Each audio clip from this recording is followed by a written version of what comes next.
नमस्कार, आपका बहुत-बहुत स्वागत है हमारे चैनल द फार्मा कोर्स 2.0 पे।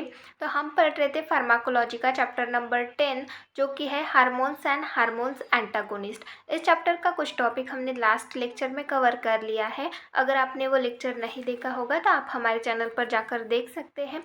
और अगर आपको हमारी ये कोशिश अच्छी लगती हो तो प्लीज़ हमारे चैनल को लाइक करिए, अपने दोस्तों के साथ भी शेयर करिए और नए हैं तो सब्सक्राइब करिए। तो आज के इस लेक्चर में हम हमारे रिमेनिंग जितने भी हार्मोन्स बचे हैं और जो भी हार्मोन एंटागोनिस्ट बचे हैं उनके बारे में देखेंगे। उनमें से सबसे पहले हम देखेंगे इंसुलिन के बारे में। इंसुलिन का फिजियोलॉजिकल रोल क्या है, पैथोलॉजिकल रोल क्या है, इसके क्लिनिकल यूजेस क्या है, ये सारी इन्फॉर्मेशन हम यहाँ पर देखेंगे। Insulin is a peptide hormone produce by beta cells of pancreas. Insulin ये क्या है, ये एक पेप्टाइड हार्मोन है जो कि हमारे पैंक्रियाज के जो बीटा सेल्स होते हैं वो प्रोड्यूस करते हैं। हमारे पैंक्रियाज में बीटा सेल्स प्रेजेंट होते हैं, यही सेल इस इंसुलिन को प्रोड्यूस करते हैं और इंसुलिन ये एक पेप्टाइड हार्मोन है। It is considered to be main anabolic hormone of the body. तो इंसुलिन ये एक मेन एनाबोलिक हार्मोन होता है हमारे बॉडी का। It regulate the metabolism of carbohydrate, fat and protein. ये जो हार्मोन है ये हमारे बॉडी में जो कार्बोहाइड्रेट, फैट और प्रोटीन होते हैं उनका मेटाबॉलिज्म रेगुलेट करता है। देन नेक्स्ट हम देखेंगे physiological role of insulin. Regulate glucose level in blood. तो हमारे ब्लड में जो ग्लूकोज की लेवल है उसको रेगुलेट करने का काम इंसुलिन करता है। देन नेक्स्ट है लिपोजेनेसिस। तो लिपोजेनेसिस ये एक प्रोसेस हो गई, ये भी इंसुलिन परफॉर्म करता है। इंक्रीज कार्बोहाइड्रेट मेटाबॉलिज्म, कार्बोहाइड्रेट का मेटाबॉलिज्म बढ़ाता है। ग्लाइकोजन स्टोरेज, हमारे बॉडी में ग्लाइकोजन को स्टोर करके रखता है। प्रोटीन सिंथेसिस, प्रोटीन सिंथेसिस में भी ये इन्वॉल्व होता है। Fatty acid synthesis, fatty acid के सिंथेसाइजेशन के लिए भी इंसुलिन रोल प्ले करता है। तो इस तरीके से ये फिजियोलॉजिकल रोल हो गए इंसुलिन के। देन नेक्स्ट है पैथोलॉजिकल रोल। इसके पैथोलॉजिकल रोल देखेंगे। सबसे पहला है मेटाबॉलिक सिंड्रोम। तो जैसे कि हमने यहाँ पर देखा, ये जो इंसुलिन है कार्बोहाइड्रेट, फैट और प्रोटीन का मेटाबॉलिज्म रेगुलेट करता है। अगर इंसुलिन की लेवल थोड़ी भी कम ज़्यादा हो गई तो उस कंडीशन में डायरेक्ट मेटाबॉलिज्म पे इफेक्ट पड़ेगा, जिसकी वजह से हमें अलग अलग तरीके के मेटाबॉलिक सिंड्रोम जो है वो ऑकर हो सकते हैं। देन नेक्स्ट है डायबिटीज़ मिलाइटस। डायबिटीज़ मिलाइटस मतलब इंसुलिन की कमी की वजह से डायबिटीज़ मिलाइटस ये कंडीशन ऑकर होती है। इंसुलिन क्या करता है, हमारे ब्लड शुगर लेवल को कंट्रोल करता है, मतलब जो ब्लड ग्लूकोज लेवल होती है उसको रेगुलेट करता है, उसको कंट्रोल करता है। अगर इंसुलिन की कमी होगी तो जो ग्लूकोज की लेवल होगी वो हमारे ब्लड में बढ़ जाएगी। तो इसी कंडीशन को हम डायबिटीज़ मिलाइटस बोलते हैं। हमारे ब्लड में अगर ग्लूकोज की लेवल हाई है तो इसी कंडीशन को हम बोलते हैं डायबिटीज़ मिलाइटस। तो इंसुलिन की कमी की वजह से डायबिटीज़ मिलाइटस हो सकता है। देन नेक्स्ट है माइक्रोवैस्कुलर डिसीज़। तो माइक्रोवैस्कुलर डिसीज़ हो सकता है इसकी वजह से। माइक्रोवैस्कुलर डिसीज़ मतलब क्या होता है, हमारे ब्लड वेसल से रिलेटेड ये कंडीशन होती है। हमारी जो ब्लड वेसल होती है वो डैमेज हुई रहती है या फिर वो एबनॉर्मल रहती है, तो इस कंडीशन को हम माइक्रोवैस्कुलर डिसीज़ बोलते हैं। देन नेक्स्ट है ओबेसिटी। ओबेसिटी ये कंडीशन ऑकर हो सकती है। Polycystic ovarian syndrome. तो इंसुलिन की वजह से पॉलीसिस्टिक ओवेरियन सिंड्रोम जैसी कंडीशन भी ऑकर हो सकती है। पॉलीसिस्टिक ओवेरियन सिंड्रोम मतलब क्या होता है, हमारे ओवरीज में जो ओवरी होती है उसके सराउंडिंग एरिया में सिस्ट फॉर्म हो जाते हैं, छोटे छोटे सिस्ट का फॉर्मेशन होता है, बहुत सारे सिस्ट फॉर्म हो जाता है। उस कंडीशन को हम बोलते हैं पॉलीसिस्टिक ओवेरियन सिंड्रोम। तो ये कुछ पैथोलॉजिकल रोल हो गए इंसुलिन के। देन नेक्स्ट हम देखेंगे क्लिनिकल यूजेस। इंसुलिन का क्लिनिकल यूज़ क्या है, टू ट्रीट डायबिटीज़ मिलाइटस। तो डायबिटीज़ मिलाइटस मतलब हाई ब्लड ग्लूकोज लेवल, इस कंडीशन को ट्रीट करने के लिए इंसुलिन का यूज़ किया जाता है। देन नेक्स्ट है ओरल हाइपोग्लाइसेमिक एजेंट। तो ओरल हाइपोग्लाइसेमिक एजेंट्स के बारे में देखेंगे। ओरल हाइपोग्लाइसेमिक एजेंट्स मतलब क्या होता है वो समझेंगे। सबसे पहले इनके डेफिनेशन देख लेते हैं। Drugs which are use to reduce the blood sugar level are called as oral hypoglycaemic agents. तो ऐसे ड्रग्स जो कि हमारे ब्लड शुगर लेवल को रिड्यूस करते हैं, कम करते हैं, ऐसे ड्रग्स को हम बोलते हैं ओरल हाइपोग्लाइसेमिक एजेंट्स। तो ये जो ड्रग्स होते हैं ये क्या करते हैं, हमारे जो ब्लड शुगर लेवल है, जो भी ब्लड ग्लूकोज लेवल है उसको कम कर देते हैं। तो ऐसे जो ड्रग्स होते हैं, ऐसे जो एजेंट्स होते हैं, इन्हीं को ओरल हाइपोग्लाइसेमिक एजेंट कहा जाता है। देन नेक्स्ट हम देखेंगे classification of oral hypoglycaemic agent. इनका क्लासिफिकेशन यहाँ पर हम देखेंगे, इसमें कौन कौन से ड्रग्स इंक्लूड होते हैं उनके बारे में देखेंगे। सबसे पहली कैटेगरी है सल्फोनिल यूरियास, जिसका एग्जाम्पल है ग्लिम्पाइराइड एंड ग्लिपिजाइड। देन नेक्स्ट है बेगुआनाइड जिसका एग्जाम्पल है मेटफॉर्मिन। देन नेक्स्ट है थाइएजोलिडिन डायोन्स जिसका एग्जाम्पल है रोजीग्लिटाजोन। देन नेक्स्ट है मेग्लिटिनाइड्स जिसका एग्जाम्पल है रेपाग्लिनाइड। देन नेक्स्ट है अल्फा ग्लूकोसाइडेज इनहिबिटर्स जिसका एग्जाम्पल है इकारबोज।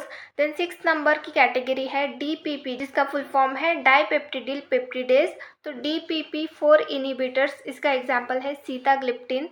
देन नेक्स्ट है SGLT2 इनहिबिटर इसका एग्जाम्पल है क्लैनाग्लिफ्लोजिन। देन नेक्स्ट है साइक्लोसिड जिसका एग्जाम्पल है ब्रोमोक्रिप्टिन।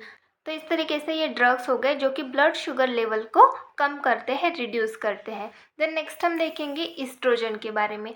ईस्ट्रोजन इस हार्मोन के बारे में हम यहाँ पर देखेंगे।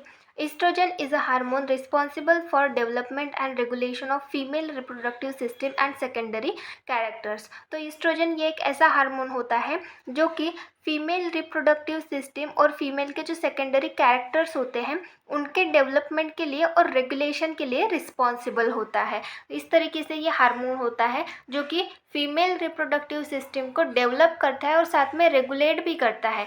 और फीमेल के जो सेकेंडरी कैरेक्टर्स होते हैं वो इसी हार्मोन की वजह से डेवलप होते हैं।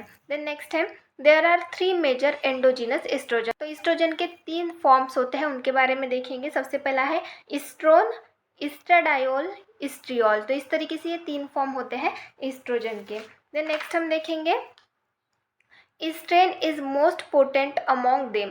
तो जो हमने 3 फॉर्म देखे उनमें से ये जो ईस्ट्रेन है ये सबसे पोटेंट फॉर्म होता है ईस्ट्रोजन का। Another estrogen called estetrol is produce only during pregnancy. तो और एक फॉर्म होता है ईस्ट्रोजन का जिसको हम एस्टेट्रॉल बोलते हैं, यह सिर्फ प्रेगनेंसी के टाइम ही फीमेल में प्रोड्यूस होता है। देन नेक्स्ट है oestrogen level are lower in men than female. तो ईस्ट्रोजन की जो लेवल होती है वो मेन जो होते हैं उनमें कम होती है और फीमेल में ज़्यादा होती है। मतलब मेन के कंपेयर में फीमेल में ईस्ट्रोजन की लेवल जो है वो ज़्यादा अमाउंट में पाई जाती है।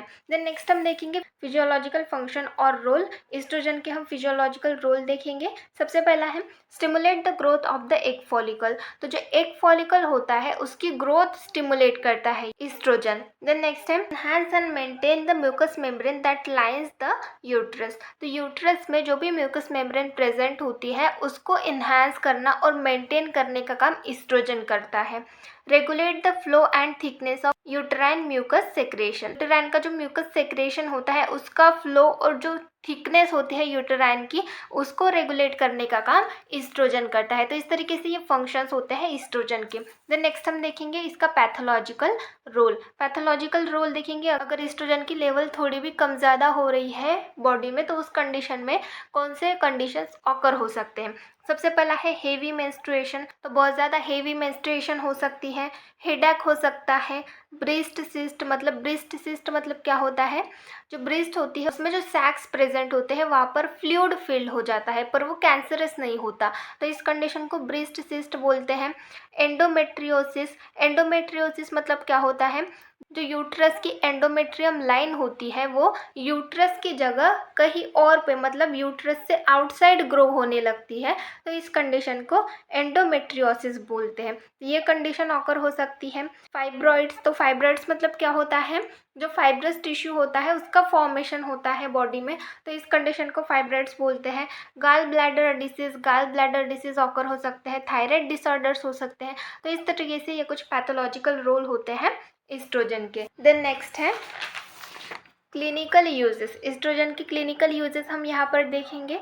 सबसे पहला है टू ट्रीट मेनोपॉजल सिंड्रोम। तो मेनोपॉजल सिंड्रोम मतलब क्या होता है, जब मेंस्ट्रुएशन स्टॉप होने वाली रहती है तो उस कंडीशन में कुछ सिम्टम्स ऑकर होते हैं, उस कंडीशन को हम मेनोपॉजल सिंड्रोम बोलते हैं। तो इस कंडीशन को ट्रीट करने के लिए एस्ट्रोजन का यूज़ किया जाता है। देन नेक्स्ट है ब्रेस्ट कैंसर की कंडीशन में एस्ट्रोजन यूज़ करते हैं। देन नेक्स्ट है प्राइमरी हाइपोगोनाडिज्म मतलब क्या होता है, जब फीमेल के जो ओवरीज होते हैं वो प्रॉपरली फंक्शन नहीं करते तो उस कंडीशन को प्राइमरी हाइपोगोनाडिज्म बोलते हैं। तो इस तरीके से इस कंडीशन में भी एस्ट्रोजन का यूज़ किया जाता है। तो ये कुछ क्लिनिकल यूजेस होते हैं एस्ट्रोजन के। देन नेक्स्ट हम देखेंगे प्रोजेस्टेरॉन के बारे में। प्रोजेस्टेरॉन के बारे में यहाँ पर इंफॉर्मेशन देखेंगे।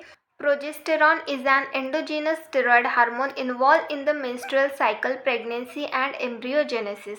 तो प्रोजेस्टेरॉन ये एक एंडोजिनस स्टेरॉयड हार्मोन है जो कि मेंस्ट्रुअल साइकिल में इन्वॉल्व होता है, प्रेगनेंसी में इन्वॉल्व होता है और साथ में एम्ब्रियोजेनेसिस मतलब जो एम्ब्रियो का फॉर्मेशन होता है उस प्रोसेस में भी प्रोजेस्टेरॉन इन्वॉल्व होता है। तो इस तरीके से ये हार्मोन होता है। It belongs to a group of steroid hormone called progestogens. तो ये हार्मोन जो है प्रोजेस्टेरॉन ये स्टेरॉयड हार्मोन के ग्रुप से बिलोंग करता है और ग्रुप कौन सा है? प्रोजेस्टोजेन इस स्टेरॉयड हार्मोन के ग्रुप से प्रोजेस्टेरॉन ये हार्मोन बिलोंग करता है। तो नेक्स्ट हम देखेंगे इसके फिजियोलॉजिकल रोल क्या होते हैं, फंक्शंस क्या होते हैं प्रोजेस्टेरॉन के, उसके बारे में देखेंगे। सबसे पहला है डेवलपमेंट ऑफ एंडोमेट्रियम। तो जो यूट्रस की लाइनिंग होती है एंडोमेट्रियम की उसको ये डेवलप करते हैं। देन नेक्स्ट है stimulate mammary gland. Progesterone mammary gland को स्टिमुलेट करता है। इंक्रीज बैसल टेम्परेचर को भी ये इंक्रीज कर देता है। Increase glycogen mucin and fat in lining of epithelial cell. तो ये जो ग्लाइकोजन म्यूसिन और फैट होते हैं इनका अमाउंट जो है वो एपिथेलियल सेल्स की लाइनिंग में बढ़ा देते हैं। तो इस तरीके से ये फंक्शन होते हैं प्रोजेस्टेरॉन के। देन नेक्स्ट है पैथोलॉजिकल रोल। प्रोजेस्टेरॉन के पैथोलॉजिकल रोल हम यहाँ पर देखेंगे। सबसे पहला है एबनॉर्मल यूटेराइन ब्लीडिंग। तो यूटेराइन ब्लीडिंग हो सकती है, एबनॉर्मल यूटेराइन ब्लीडिंग हो सकती है। मेंस्ट्रुअल इरेगुलरिटीज़, मेंस्ट्रुअल साइकिल जो है वो इरेगुलर हो सकती है। डिक्रीज फर्टिलिटी कम हो जाती है। ग्रैनुलोसा सेल ट्यूमर मतलब कैंसर होता है, ब्रेस्ट कैंसर। तो इस तरीके से पैथोलॉजिकल रोल होते हैं प्रोजेस्टेरॉन के। तो नेक्स्ट है क्लिनिकल यूजेस। इसके क्लिनिकल यूजेस देखेंगे। सबसे पहला है प्री मेंस्ट्रुअल सिंड्रोम। तो मेंस्ट्रुएशन स्टार्ट होने से पहले जो भी सिंड्रोम्स दिखते हैं, जो भी सिम्टम्स दिखते हैं उनको ट्रीट करने के लिए ये प्रोजेस्टेरॉन जो है ये यूज़ किया जाता है। देन नेक्स्ट है सप्रेस ओवुलेशन को सप्रेस करने के लिए भी प्रोजेस्टेरॉन का यूज़ किया जाता है। डिक्रीज पोस्टपार्टम लैक्टेशन को डिक्रीज करने के लिए, कम करने के लिए प्रोजेस्टेरॉन का यूज़ किया जाता है। एंडोमेट्रियल कैंसर को ट्रीट करने के लिए प्रोजेस्टेरॉन का यूज़ किया जाता है। हाइपोवेंटिलेशन मतलब सांस लेने में तकलीफ हो रही है, डीप ब्रीदिंग हो रही है या फिर स्लो ब्रीदिंग हो रही है, उस कंडीशन में भी प्रोजेस्टेरॉन का यूज़ किया जाता है। तो इस तरीके से ये क्लिनिकल यूजेस होते हैं प्रोजेस्टेरॉन के। तो नेक्स्ट हम देखेंगे ऑक्सीटोसिन के बारे में। ऑक्सीटोसिन इस हार्मोन के बारे में यहाँ पर हम इंफॉर्मेशन देखेंगे।